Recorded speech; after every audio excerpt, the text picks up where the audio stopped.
Hi everyone, thanks so much for listening to another episode of Dogman Encounters Radio. I'm Vic Cundiff and I'll be your host for the show. Before we bring on tonight's guest, if you've had a Dogman encounter and would like to speak with me about it, whether in private or on the show, please go to dogmanencounters.com and submit a report. I'd love to hear from you. If you've had a Sasquatch sighting and would like to be a guest on Bigfoot Eyewitness Radio, please go to bigfooteyewitness.com and submit a report. All right, let's bring on tonight's guest. Tonight's guest is Doug. Doug, welcome to the show. Hey, Vic. Nice to be here. Well, it's great having you. Thank you for your time. Doug, please give us a brief bio on yourself. Tall setter. I've been doing that for about 10 years. Got 4 daughters, wife, been married for 16 years, and that keeps me busy pretty much all the time.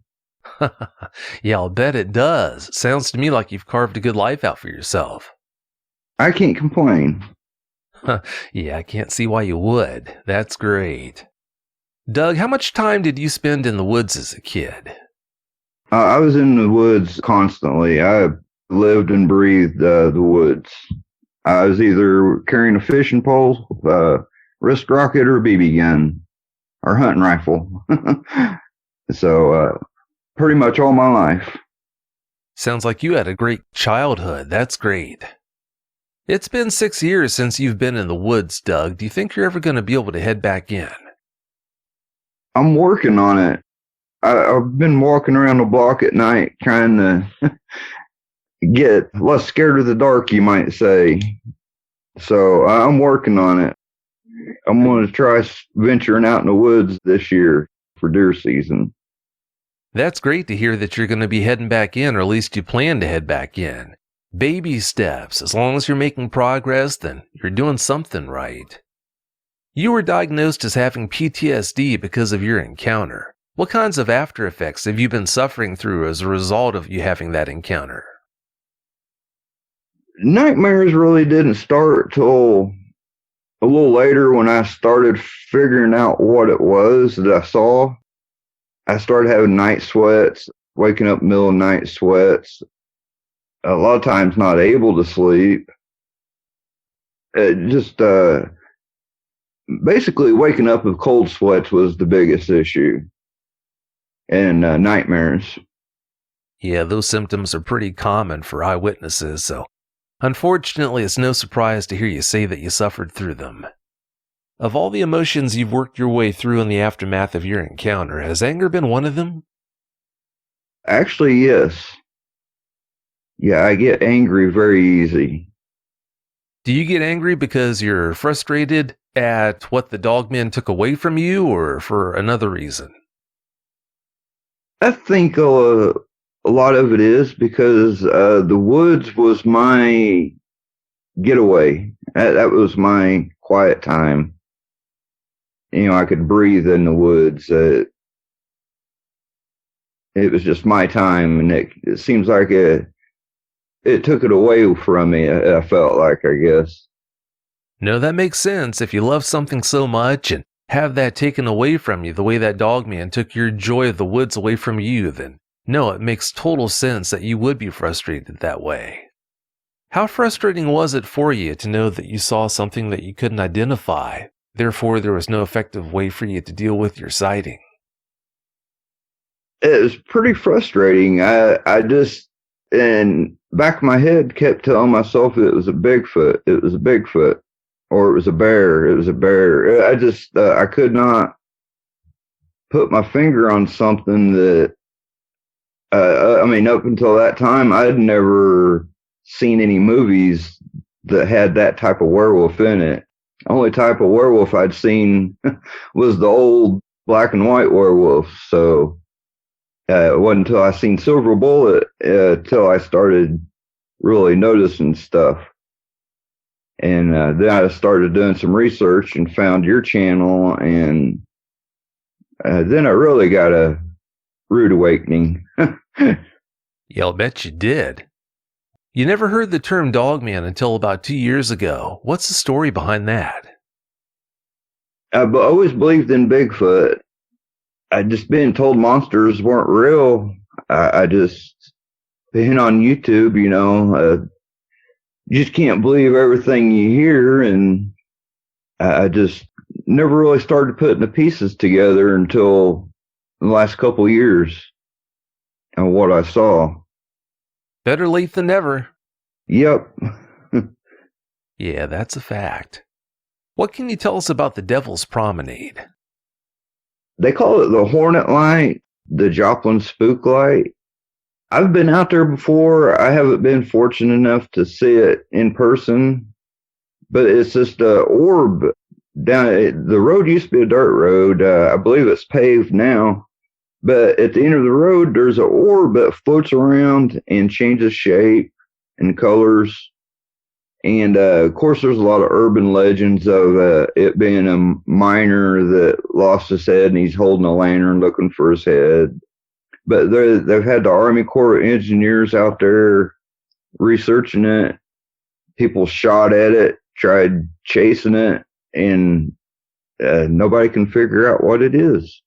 It's just an orb that dances around, and it'll get closer and then get further away, and nobody can figure out what it is. Did you know that people report seeing orbs sometimes around areas where dogmen are seen? I have heard that, yes. Yeah, that's true. I don't know what's behind that, but people report that. It does make you wonder. Yeah, it does make you wonder. Yeah, that is really strange. Your encounter happened in Joplin, Missouri in 1981. What was that area like back then?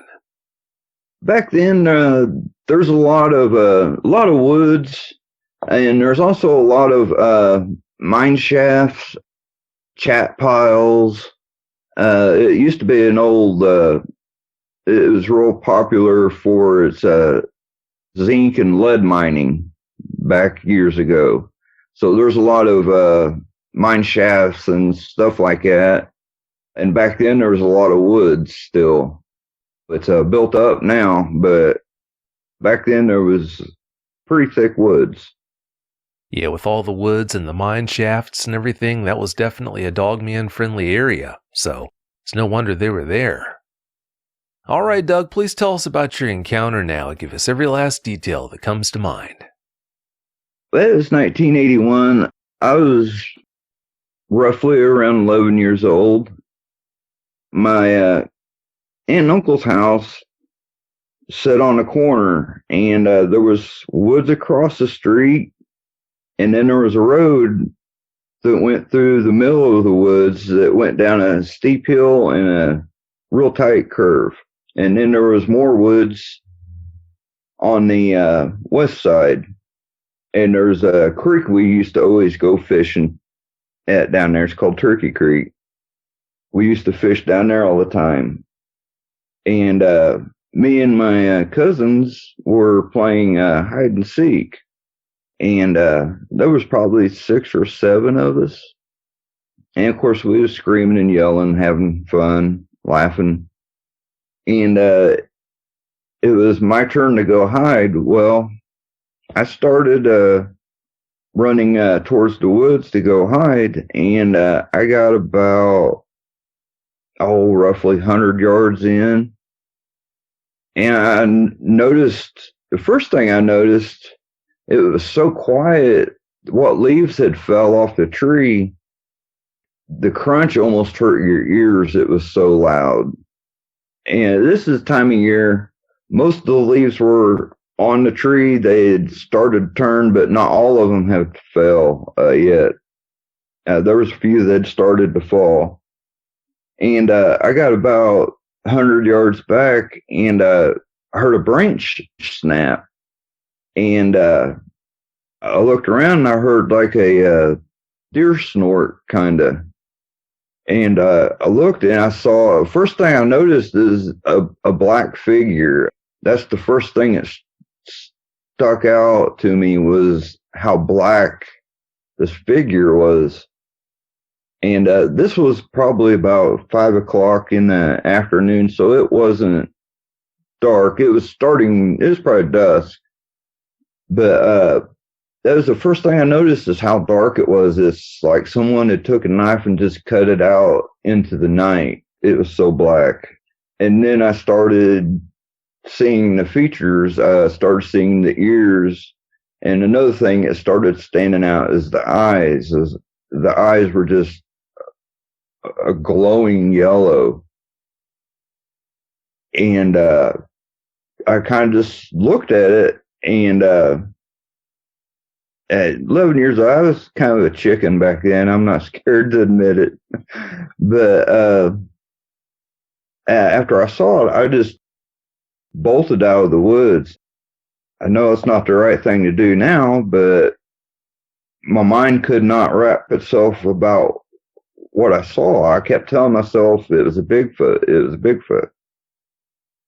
And of course, nobody believed me. So, but the eyes and how black it was, it didn't show teeth.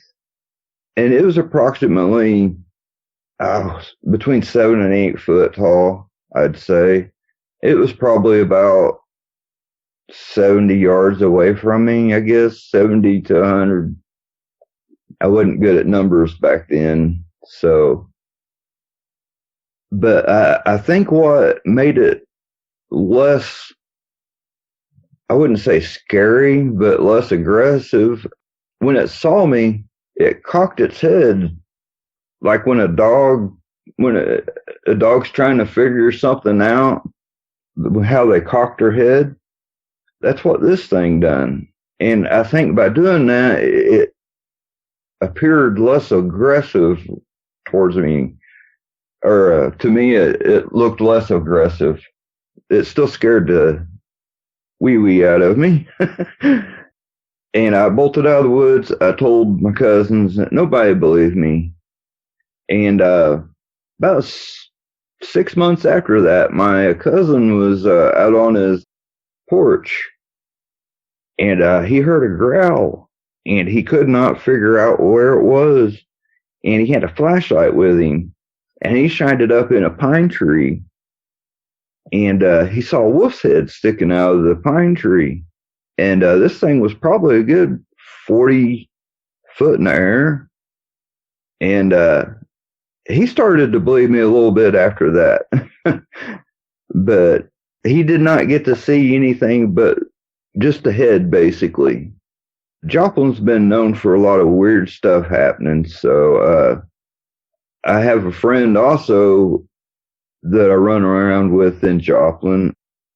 I'll call him Chris. I didn't get permission to use his name. So, and he had a friend that they went deer hunting. His friend had just got out of the Marines from boot camp.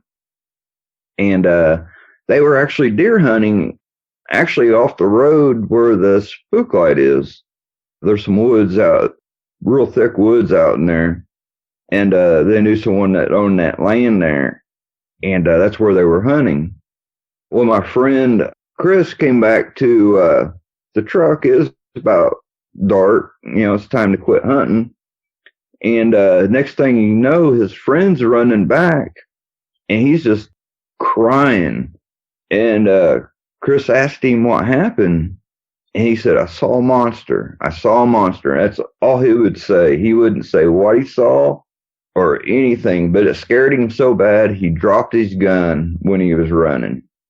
And like I said, this is a guy that was in the Marines, or just joined the Marines. So, it took a lot to scare him. And I never did get out of him what he saw. Chris couldn't get him to tell him anything about it. He just shut down. He wouldn't speak anything else of it.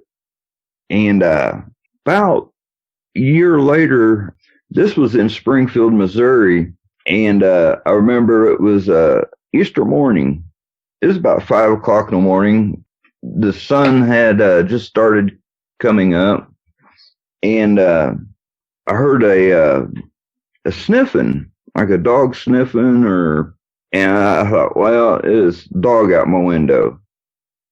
But I got to noticing our windows set about 4 foot off the ground, so the dog would have had to have been about 5 foot tall. So I kind of threw a dog out the window, and I heard this growl that just vibrated my whole body. And I did not get to look at it. I covered my head and turned over, and I thought, whatever made that growl, I did not want to know what it come from. And 2014 was the last time I went hunting. When I was scouting for a place to put up my tree stand, I started noticing these like a deer blind, but they was shaped like an igloo. They were round on top and had a little hole at the bottom. And I thought, well, the neighbor's sneaking over here making blinds, sneaking over in our land to hunt. And well, I got to thinking they were about 8 or 9 foot tall. And I got to thinking that he'd have to drag a ladder over here and make those, which I couldn't see him dragging a ladder through briars and all that just to make them. And I saw about 3 of them just in the time, in the spot I was at. And whatever made it really took the time, because the vines were just kind of woven in between each other. And of course, yeah, at the time, I still hadn't heard of Dogman or anything like that. So like I said, I still kind of chalked it up as a neighbor. Well, I finally got my tree stand one morning, and I got to noticing it got real quiet. And I started noticing a smell. It just smelled like something dead. There's someone shot a deer, and it's, ran across onto our land and died somewhere or something. And then I just started getting this feeling like I was being stalked, is the best way I could explain it. And I just had this fear come over me. I couldn't see nothing. So I mean, it was so intense. I got out of my stand and actually went home early. And later that night, my brother lives out there. I was helping him with something, and this was probably about 8 o'clock at night, so it was pitch black out there. When I was leaving, as I was pulling out on the road, my headlights hit the back half of something. It was just black, and whatever it was, golly, I'd say from the tip of the tail, from the part I saw, I'd say it was a good probably 6, 7 foot, and I couldn't see from the front shoulders forward, whatever it was. And it was probably a good 4 foot tall on all fours. And I just kind of passed it off as a black panther. I guess because it was less intimidating to me than anything else. But that really scared me after that, especially after I started figuring out, what's really in the woods. I just haven't been able to get myself back in the woods after all that. And I also remember my best friend. I remember talking to his mom one time. We was all talking about Bigfoot. And she grew up around Roaring River State Park. It's a man-made trout fishing river and stuff. It's typical Ozark Mountains. It's real thick woods, hills. And she remembers when she was little driving down the road at night. And she said that she'd never heard of Dogman either. And she said what she remembers is something walking out into the middle of the street. And she remembers saying doggy, because that's the only thing she could relate it to, but it was on 2 legs. And she said all she remembers is her mom and dad was really worried and scared. And she remembers seeing a doggy on 2 legs walking across the street. And I just had recalled that. And after seeing what's out there, or knowing what's out there, it's just been hard for me to get back in the woods. I realized if it wanted me, after talking to you the other day, that really helped me a lot. Like I said, I've been able to coax myself outside at night. It bothered me so bad, I couldn't hardly get outside at night. And it's pretty rough for a 50-year-old man to be, admit he's scared to go in the woods or outside at night. Pretty embarrassing. But you really helped me out with that, and I appreciate it. You're welcome. Glad to help. Are there any other details about the Dogman's appearance you can tell us about that you didn't already mention? I remember the ears being really tall. I do remember that. Like I said, it was so black, I couldn't really make out where the fur started and the skin started. Like I said, that was the most striking thing to me, is how black it was. And the eyes, that's what stuck out to me the most. It's a lot to take in, no denying that. You said it cocked its head when it looked at you. Do you think that was the first time it actually realized you were there? No, I think it knew I was there. I mean, it did have a surprised look on its face, but I think it knew I was there. I think it was just letting me know that it wasn't going to bother me. I think it was kind of its way of telling me, hey, I'm not going to tear your head off or anything like that. And, of course, I still bolted, but yeah, I just couldn't wrap my head around what I saw. And all these years after seeing Boggy Creek, I just, that's the first furry thing I had seen walking on two legs. I was on Boggy Creek, and that's just where my mind went. And honestly, it'd been less scary if it was that. Oh, I'm sure it would have been.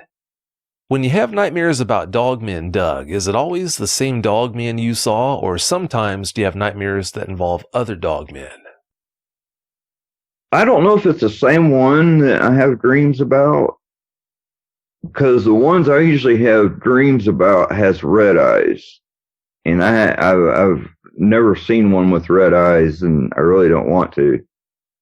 But in my dreams, it has red eyes, and I don't know. I don't know why. I don't know if it's because that would be more scary to me than the yellow. I don't know. Well, understand, when you're asleep, the part of your brain that controls reason, your ability to rationalize, that switches off. So, yeah, you're going to have strange things like that happen when you have nightmares that just don't make all that much in the way of sense. So, who knows why that dogman has red eyes in your nightmares? Really hard to say. Present day, can you go into the woods and enjoy yourself if you're with other people, or are you still always on edge? I'm still on edge. I can get by the woods, but as far as going in the woods, even with a firearm, I mean, I don't go in the woods without a firearm. Even with a firearm, it's still, I still can't get in the woods.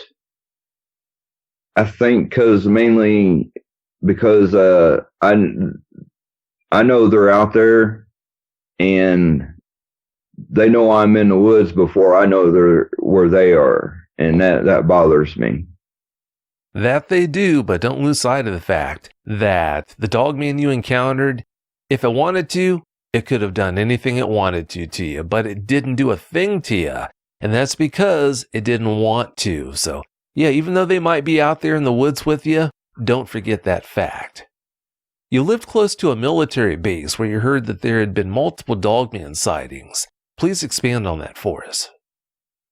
Fort Crowder in Neosho, which is about 15, 20 miles from Joplin. I have heard several stories of dogman sightings around there. I don't have much detail about it, and I couldn't even tell you what I heard it on. But I know there has been several sightings around Fort Crowder and the Neosho.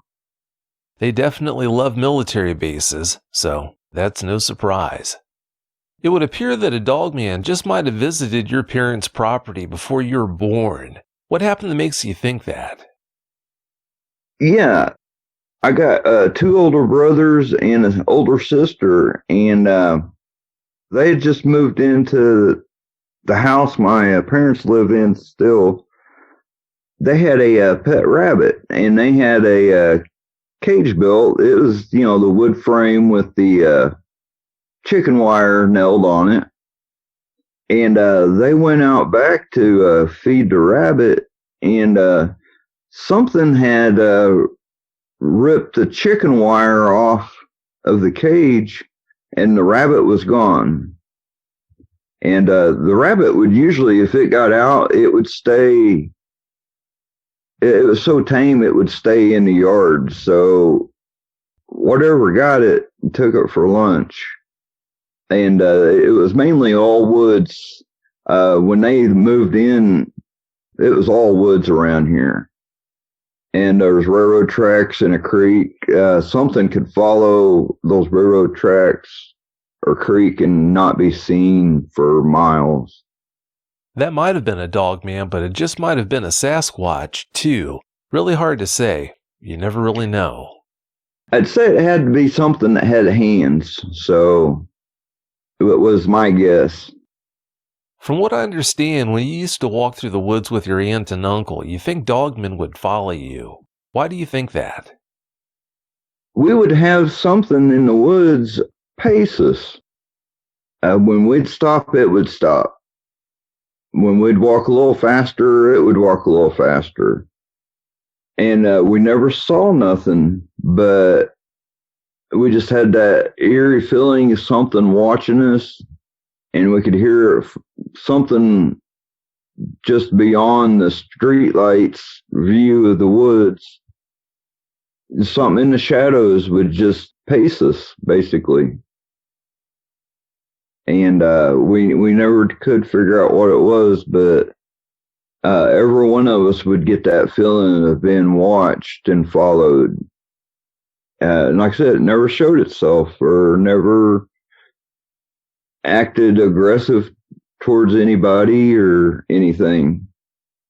So it was scary. And even when we would cut through the woods to go to the creek down there, we would have something pacing us off in the distance, and occasionally we'd get a whiff of something that smelled dead. And we never, like I said, we never saw nothing, but you knew something was. I don't want to say hunting you, but stalking you, maybe, I guess is a better word.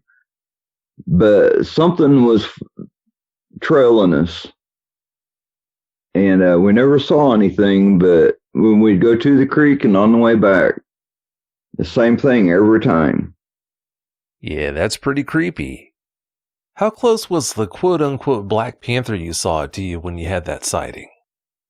I'd say about 30 foot away. It was in a ditch. One side of the ditch set up about 4 foot high. Another side where the road was lower. And the front of it was up on the higher part, and it was just so dark you couldn't see nothing. But when my headlights hit the back half of it, I could see a tail. The thing was so long, the tail was sticking out in the road. And it didn't look like a Black Panther tail, but like I said, at the time, that's the only thing I could think of. But it's about 30 foot, I'd say. And like I said, we was messing around out in the yard. I was helping my brother do something, and when I was leaving, it's pitch black out there. And as soon as I turned on to the farm road, my headlights hit the back end of it, and It's like it didn't want me to sit. It kind of crawled up, almost like it was squatted down on its stomach almost. After my lights hit it, it like squatted down into the shadows like it didn't want to be seen. Yeah, like I said, that's awfully creepy. And if it was only 30 feet away, that's pretty close. I know in the back of my mind, I knew it wasn't a panther, but that was the least scary thing to me, I guess. But I still wasn't able to get myself back in the woods after I saw the size of it. So that was the end of it right there. Oh, I'll bet it was. No, I can understand why you didn't want to go back in. Well, Doug, we're about out of time, but before we get out of here, do you have any closing comments you'd like to share? I'd like to thank you, Vic, for talking to me. You really helped me out, and I'd encourage anybody else that's had any kind of encounter to give Vic a call. It really helps to having someone that believes you and doesn't laugh at you. And Vic, he made a lot of good points that's really helped me out. And I'd like to thank Vic for that. You know, you're welcome. That's what I'm here for. I'm just so glad to hear that you're doing so much better now. That's why I do this. But having said that, Doug, I want to thank you so much for coming on and sharing the details of those encounters with us. I really appreciate it. It's no problem. Thanks again so much. Have a great night. If you've had a Dogman encounter of your own and would like to speak with me, whether in private or on the show, please go to dogmanencounters.com and submit a report. I'd love to hear from you.